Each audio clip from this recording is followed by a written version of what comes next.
Supreme কোর্টের নির্দেশ মেনে 31শে মের মধ্যে নতুন করে পরীক্ষায় বসার জন্য বিজ্ঞপ্তি জারি করতে চলেছে শিক্ষা দপ্তর।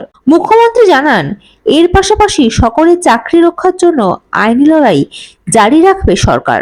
মুখ্যমন্ত্রী মমতা বন্দ্যোপাধ্যায় জানান, 24,203টি শূন্যপদ ছাড়াও অতিরিক্ত শূন্যপদ তৈরি করা হয়েছে।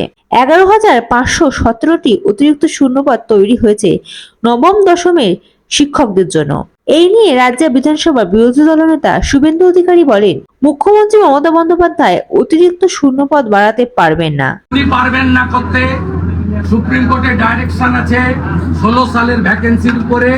16 সালের যে 22.5 লক্ষ অ্যাপ্লিকেন্ট অ্যাডমিট কার্ড ছিল, তাদের মধ্যে অযোগ্য 6-7 হাজার বাদ যাবে। কারা বাদ যাবে বলা আছে, ওএমআর টেম্পারিং, র্যাঙ্ক জাম্পিং, ফাঁকা খাতা এবং প্যানেল এর যে লংজিভিটি তার বাইরে যারা আছে, এই 4টা ক্রাইটেরিয়া বাদে বাকিরা অ্যাপ্লাই করতে পারবেন। Not only present teacher, non teaching যারা 16তে পরীক্ষায় বসেছিল, তারাও যদি মনে করে অ্যাপ্লাই করে আবার পরীক্ষায় বসতে পারবে। কিন্তু আপনি নতুন করে আসন বাড়াতে পারবেন না। তার কারণ আপনি আপনার যে মুসলিমদেরকে ওবিসি করতে গিয়ে আপনি যে ঘন্টটা পাকিয়ে রেখেছেন, ওবিসিতে তার মীমাংসা হয়নি।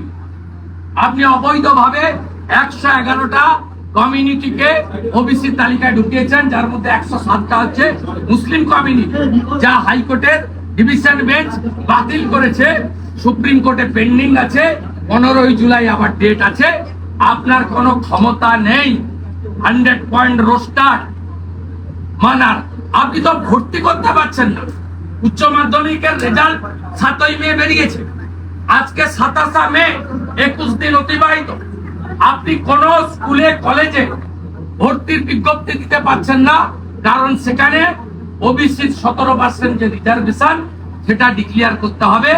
10 সালের আগের যে সার্টিফিকেট, 10 সালের পরের সার্টিফিকেট, এই বিতর্কের সমাধান আপনি করতে পারেননি বলে। Bureau report, ND Bangla news. সবার আগে সব খবর, সঠিক খবর পেতে ফেসবুক পেজটি ফলো করে এবং ইউটিউব চ্যানেলটি সাবস্ক্রাইব করে রাখুন আর শেয়ার করতে ভুলবেন না।